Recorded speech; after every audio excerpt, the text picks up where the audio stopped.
Olá, amigos e amigas do Núcleo Espírita Fraternidade e Amor. Sejam bem-vindos a mais uma aula do nosso curso básico de Espiritismo. Hoje, nossa 7ª aula, iremos trabalhar com os temas Imortalidade da Alma e Espírito. Para a gente começar, então, para ter uma noção desse tema, será que essa crença na imortalidade da alma começou com o Espiritismo? Foi trazido para nós pelo Espiritismo? Existem relatos que alguns homens daquela época da pré-história, durante o sepultamento dos mortos, já deixavam ali alguns adornos e armas, com a possível crença de uma nova existência. Caminhando um pouquinho mais na evolução, temos aí um pouco mais conhecido, os povos egípcios, onde eles realizavam lá a mumificação do corpo. Esse corpo era deixado aí nos sarcófagos e colocado numa câmara mortuária. E nessa própria câmara mortuária já tinham alguns desenhos para que quando esse espírito retornasse não ficasse perdido, soubesse para onde ir, qual que é o caminho da luz. Outro exemplo que temos também está na Bíblia, Existem várias passagens aí deixadas. Um exemplo até que eu trouxe é dos Tessalonicenses, onde ali a gente vai ver a separação da conceituação de corpo, alma e espírito. Dando a ideia aí de uma continuidade. E ele diz assim: e o mesmo Deus de paz vos santifique em tudo, e todo o vosso espírito, e alma, e corpo. Outro exemplo também que a gente pode trazer são os filósofos gregos, Aqui alguns dos mais conhecidos, Sócrates e Platão, que traziam a ideia de que o homem é uma alma encarnada. Então, com esses exemplos que eu trouxe, a gente pode deduzir que o Espiritismo, que esse conceito de imortalidade da alma não começou com o Espiritismo. Kardec traz uma distinção entre espírito e alma. Na verdade, espírito e alma são a mesma coisa. Didaticamente, ele trouxe essa conceituação para facilitar até durante o diálogo e as colocações dele para a questão didática. Então, a alma seria esse espírito, quando está encarnado. Então, nós aqui, quando estamos com o corpo físico, somos alma. Quando desencarnamos, seremos o espírito, que é essa entidade que habita o plano espiritual, sem o corpo físico. E o homem, quando está encarnado, ele é formado de 3 elementos. Espírito, que é esse ser pensante, o corpo físico, que a gente deixa aqui ao desencarnar, que é enterrado, e o perispírito, que é esse ser semimaterial que faz a ligação do espírito e do corpo. O perispírito vai ser estudado mais a fundo em outra aula. Então, quando estamos encarnados, somos formados por esses três elementos. Para a gente começar a definir, então, o que é espírito? Então, na questão 23, na questão 23 do Livro dos Espíritos, Kardec pergunta o que seria o espírito para os espíritos, E eles respondem que o espírito é o princípio inteligente do universo. Em outra questão também é trazido que a inteligência é um atributo essencial do espírito. Mas um e outro se confundem, e devido à nossa evolução e nossa inteligência, a gente acaba misturando os dois por eles serem muito parecidos. Então, para nós, nesse grau de evolução que temos hoje, seria essa conceituação de princípio inteligente. Qual seria, então, a natureza íntima do espírito? Os espíritos superiores respondem que a natureza íntima é do ser pensante, desconhecemos-la por completo. Então, devido ao nosso grau evolutivo, a gente ainda não tem palavras e nem inteligência suficiente para conseguirmos definir o que teria lá no íntimo do espírito.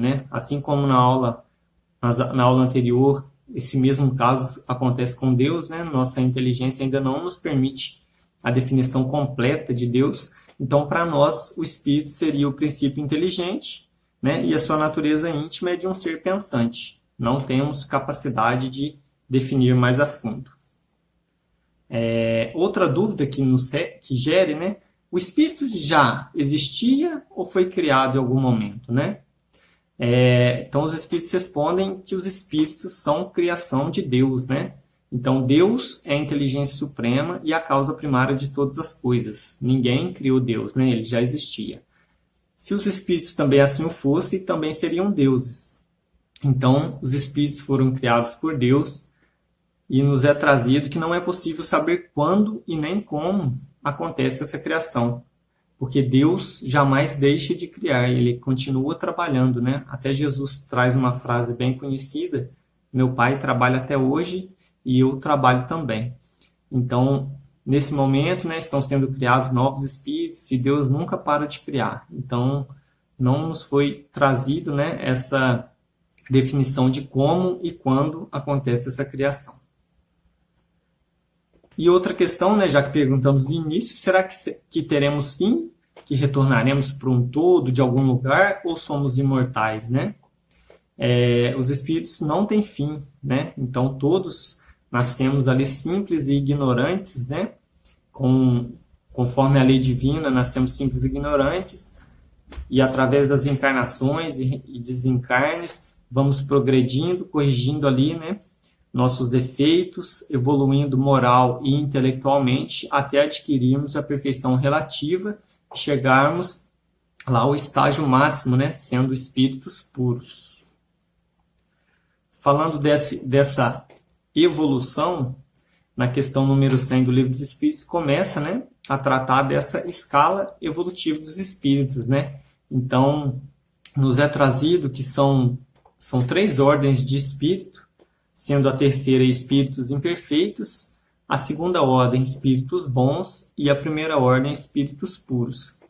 Fica aqui a sugestão de estudo para quem quiser, porque dentro dessas ordens ainda existem várias subclasses com características diferentes, né? Então essas são características comuns a todas essas subclasses. O primeiro que eu trouxe aqui, que seria de terceira ordem, seria a predominância da matéria sobre o espírito. Então o espírito, né, como estamos acostumados, está bem ligado à matéria, pratica-se, né, a nossa ação toda voltada à matéria, em querer ter o bem material, às vezes deixando de lado o bem moral. E, no segunda ordem, a predominância do espírito sobre a matéria. Então, ali, né, essa matéria já não se faz tão presente, essa necessidade da matéria, ela está presente ali, porém os espíritos já conseguem sobressair sobre ela, já não temos tanta dificuldade, né, de continuarmos nossa caminhada evolutiva com o material, com o materialismo. Nessa primeira ordem, seriam os espíritos puros, ali eles já não sofrem influência da matéria, né? Já estão livres, já adquiriram um grau alto onde essa matéria já não faz diferença. Retornando lá outro exemplo, na terceira ordem, a propensão para o mal. Então, né, muitas das vezes as atitudes serão não benéficas, né? Trarão prejuízos para alguém, e muitas vezes, tendo isso, nosso orgulho, pensando no nosso benefício, né, fazemos muito mal para as outras pessoas. Quando evoluirmos um pouquinho e passarmos para a segunda ordem, já teremos o desejo em fazer o bem, né? O bem se torna mais presente, né? Então, nossas atitudes serão sempre pensadas no bem, já protegendo o próximo, pensando se isso será legal, né? Se o próximo gostaria de receber essa atitude. E os de primeira ordem gozam de felicidade inalterável. Então, aconteça o que acontecer, eles estão sempre felizes, né? Já entendem todas as leis, tudo o motivo, entendem que às vezes algum espírito, algum grau mais inferior comete alguma coisa, eles já conseguem saber, né? Já tem esse entendimento de que isso é normal. Como nós, né? Às vezes pais e mães, entendemos os erros dos filhos que ainda estão em crescimento. Outro exemplo é a ignorância da terceira ordem. Ignorância, orgulho, egoísmo e todas as paixões que lhes são consequentes. Isso acho que a gente não precisa nem explicar tanto, né? Que a gente vivencia muito e que a gente tenta dia a dia trabalhar para melhorar. Então, essa terceira ordem, esses vícios, né? O orgulho, o egoísmo está muito presente. Olhamos mais para nós do que para os outros. Já na segunda ordem, eles compreendem Deus e o infinito. E o amor que os une não se altera por qualquer má paixão dos espíritos imperfeitos. Então, eles, né, já conseguem lá amar o próximo independente de suas falhas ou acertos, né? E é consolador saber que chegaremos, né? Que estamos nesse grau evolutivo e chegaremos nisso. E os de primeira ordem já têm superioridade moral e intelectual sobre os demais espíritos. Então, se aqui eles já compreendem Deus infinito, lá já se tem a certeza absoluta, né? Eles já são felizes, já praticam o bem e ajudam, né, a manutenção do equilíbrio do nosso planeta e de todo o sistema. Os de terceira ordem ainda têm provas a suportar, bem como os de segunda ordem. Então, essas duas classes ainda, essas duas ordens, ainda necessitam, às vezes, encarnar, né, passar pelas experiências do corpo físico e da matéria, para adquirir e ir burilando, né, seus defeitos, suas más inclinações, até adquirirem aí o estado de perfeição de um espírito puro, onde não tem provas mais a suportar, né? Então, Jesus era um exemplo de espírito puro, não precisava estar aqui encarnado e veio para nos mostrar o caminho. No mundo em que a gente vive, é muito comum, né, vermos, até está lá previsto, né, a propensão para o mal do terceira ordem, né? Então, a gente vê muita maldade, muitas pessoas que só praticam o mal. E Kardec pergunta se algum espírito pode se conservar eternamente nas ordens inferiores, né, praticando este mal. Será que um dia eles melhorarão? E os espíritos respondem que se eles vão continuar, né, nas ordens inferiores. Eles respondem não. Todos se tornarão perfeitos. Mudam de ordem, mas demoradamente. Um pai justo e bom não pode banir seus filhos para sempre.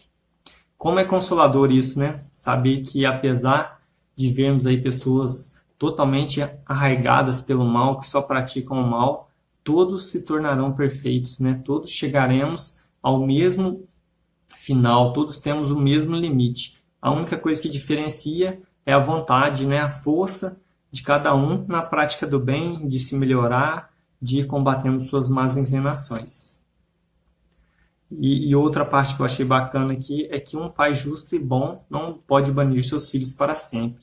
Se nós, né, espíritos ainda imperfeitos, já olhamos nossos filhos e perdoamos suas falhas, reconhecendo ali às vezes uma imaturidade, alguma falta de conhecimento, imagina Deus, né, que é soberanamente justo e bom, amoroso, né?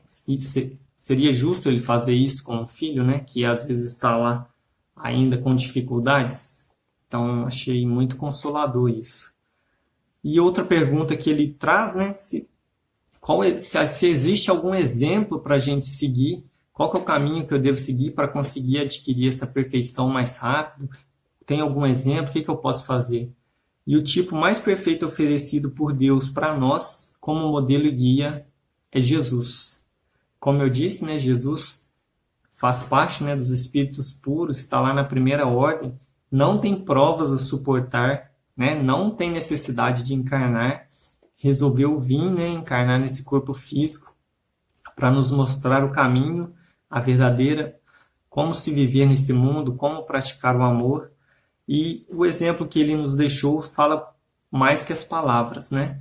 E a máxima que ele nos deixou também, eu acho que é uma lição para cada dia, para cada ação nossa, para cada pensamento, da gente pensar, será que o outro gostaria de receber isso que eu estou querendo fazer, né? De amar ao próximo como a si mesmo. Será que eu gostaria de estar recebendo isso, né?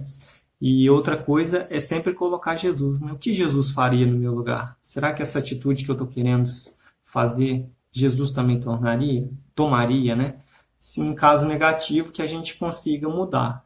Esse é uma dica que eu, pelo menos, tento praticar. Muitas vezes falho, né, como espíritos ainda imperfeitos, mas eu acho que é bom para todos, né, de tentar colocar esse Jesus como modelo e guia nas nossas vidas, no nosso dia a dia, em cada momento, em todas as ações. Finalizando então, gente, esse foi o tema do estudo de hoje, né, Imortalidade da Alma e Espírito. Trouxe aqui bem resumido, As fontes de pesquisa que eu utilizei foram o Livro dos Espíritos, a Gênese, obras póstumas e estudo aplicado à doutrina espírita. Fica aí a dica, né, de estudo para quem quiser se aprofundar, que o intuito nosso aqui é de um curso básico, né, com definições simples. Então, nossa doutrina aí é bem rica em conhecimentos e fica a dica aí para estudo para cada um, tá bom? Então, fiquem todos com Deus e um ótimo estudo a todos.